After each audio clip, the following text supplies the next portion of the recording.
Hi guys, welcome back to Kerbal Space Program with Nitro. In this showcase episode I have my Cobra Mark V, which you've probably seen me use in some of my other videos.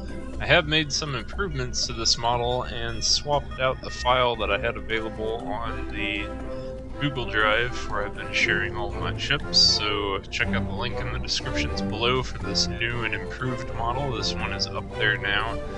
Just some minor improvements that I made to it. I added a couple more batteries, not really necessary. I actually moved the RCS tanks from the back where I had 3 of them, and I put them underneath these struts over here on the side. So there's actually more RCS on here now than there was before, but the difference was beforehand this was kind of throwing off the center of mass of this thing, so it was being a little squirrely whenever you landed on the moon and whatnot and tried to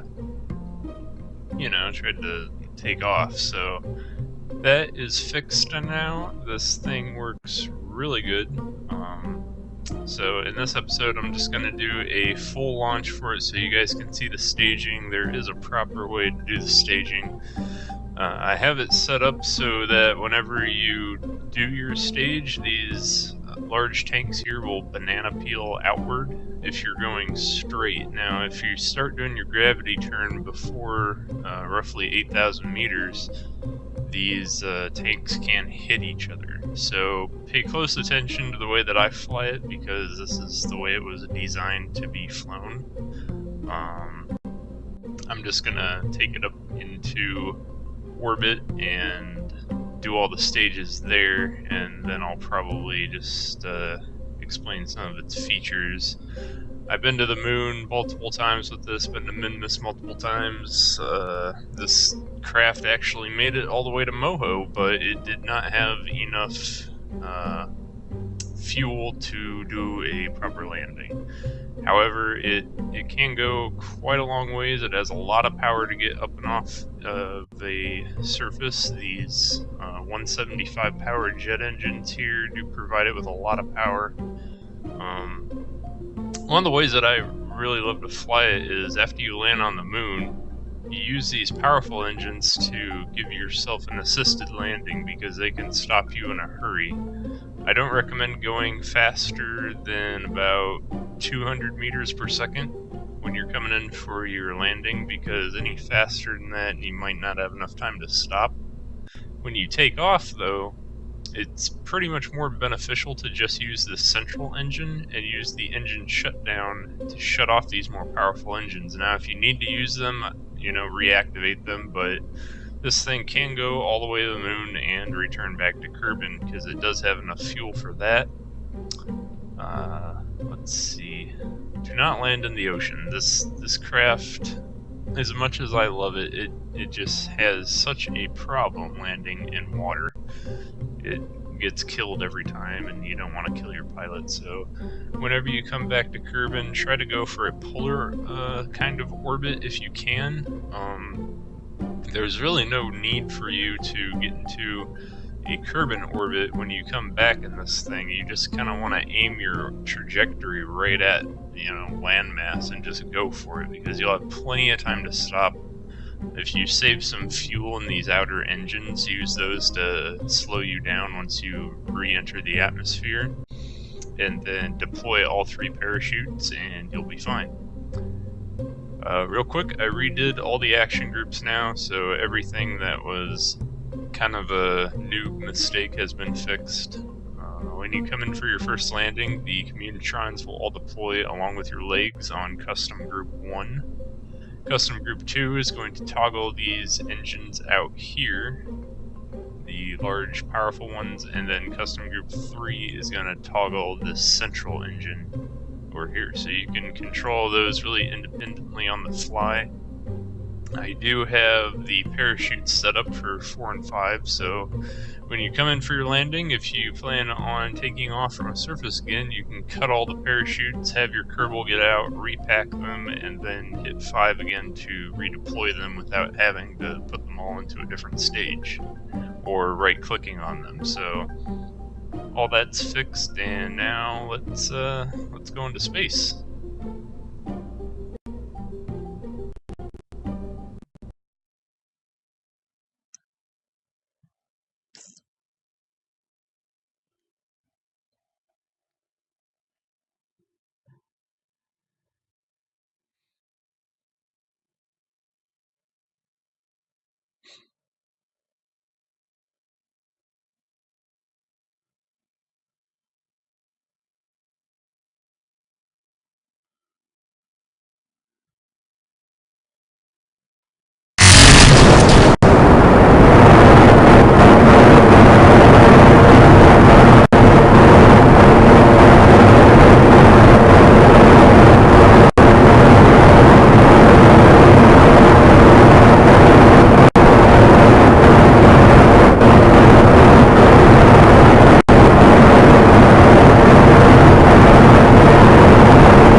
Alright, so there you go, you saw the staging so far. I usually like to take this thing to 80,000 meters, and then use the rest of the central fuel tank to do part of your orbital burn, and then blast off with these solid boosters, and that will launch you throughout the rest of your orbit. So these things are designed to get you all into orbit very quickly, and then once you jettison all of that, there is a 650 liquid engine under here. You can choose to either use that with these nuclear rockets, or you can disable that one and save all the fuel in the central tank if you so choose. Use all these nuke rockets, jettison them, and then you can use that 650. So you do have options here if you want to use all the fuel here or the RCS and transfer that into separate parts. You can do whatever you need to do. So it's pretty versatile what this craft is capable of. If you do happen to use all of the central engine with the outer rockets, you're just kind of going to be carrying dead weight, but it can help you do some maneuvers very quickly if you use that with the nuke engines. So keep that in mind. And here we are, time to burn.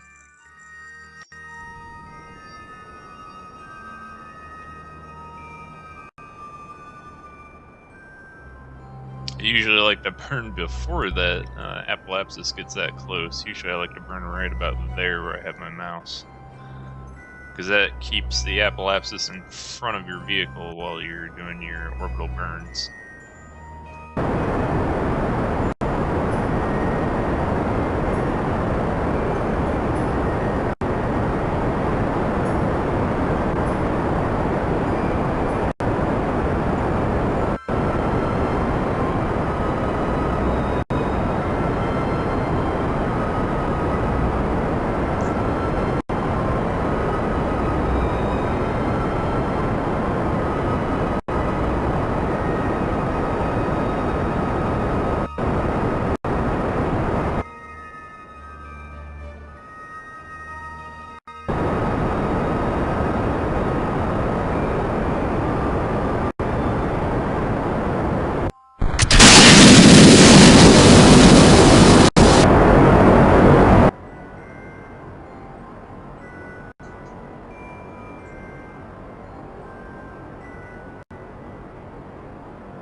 There we go, so now we have a circular orbit. It's alright, I just had to use a little bit of fuel from these nuke engines here.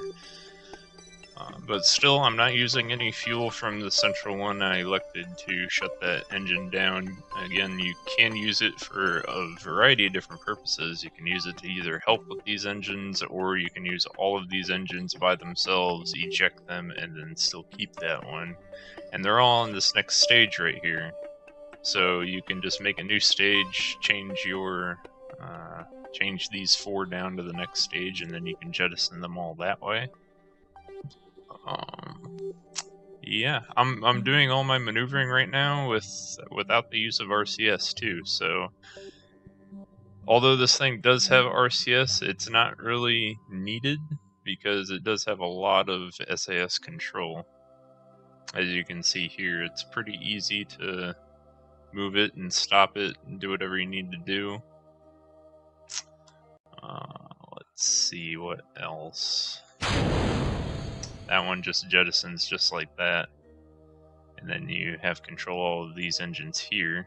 That's these 3. All of these solids here are just jettison rockets. So what these things are designed to do is when you're on the surface and you've actually landed, you would then hit the space bar to activate all these, and that'll hop you up off the surface, and then you can use all of these normal rockets to propel yourself back to Earth.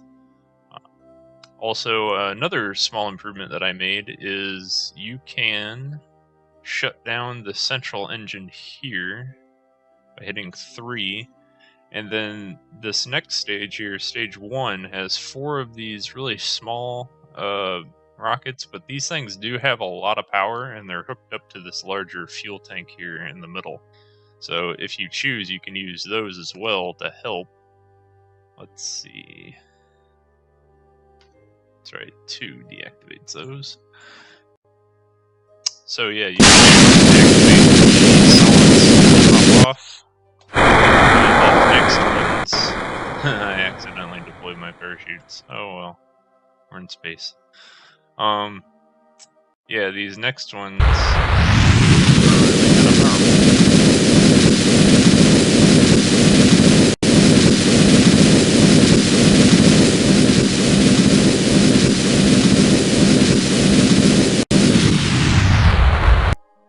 I know it doesn't seem like much because this craft is kind of heavy, but if you use these in conjunction with this central one, it will help.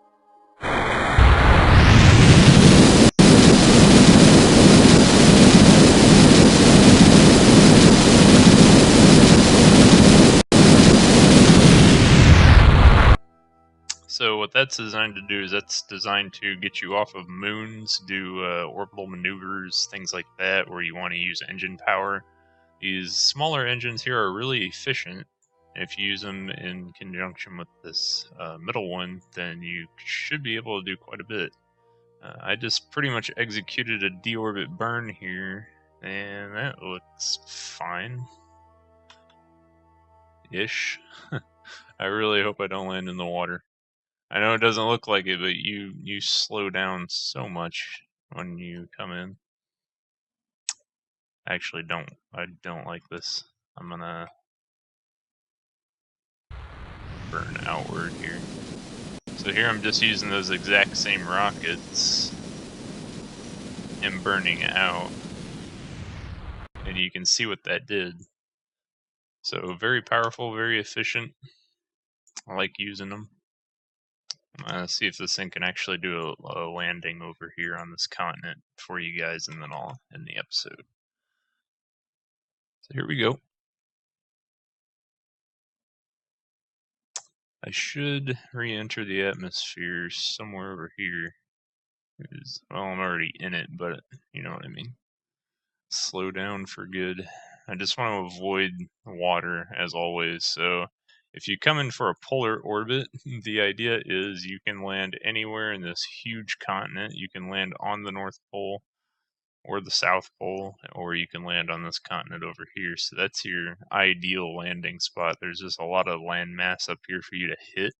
And if you have your trajectory aimed anywhere up in this northern hemisphere area, there's a lot less ocean for you to worry about than in the southern hemisphere.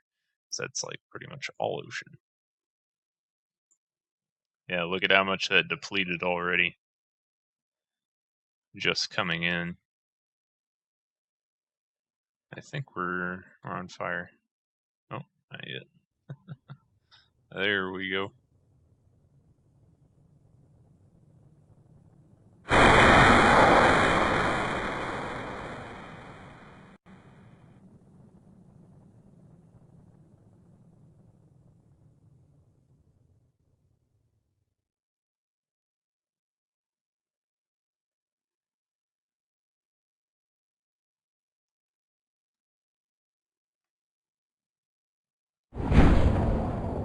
I think because I depleted the spaces.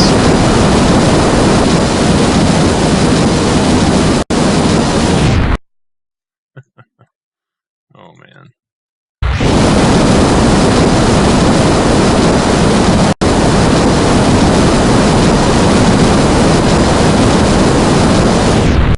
This thing wasn't designed to land on the planet with atmosphere without the use of parachutes, so that kind of sucks. But you get the idea. Oh, it's because we're in 4 times physical time warp. That's why. Well, there you go. Don't do what I did with the 4 times physical time warp. I totally forgot I had that activated. So wondering why it was being so squirrely. But yeah, easy to do a full orbit, easy to do everything that you need to do there. Hope you guys like it. Have fun on the moon. Check out the Armadillo APC if you plan on driving around the moon anytime soon. That's just a ton of fun to tool around on the moon with that thing. So yeah, there you go, Cobra Mark V, all the stages, fly it the way I flew it, and you won't have any problems handling it. This is the improved version. See you guys for the next episode. Later.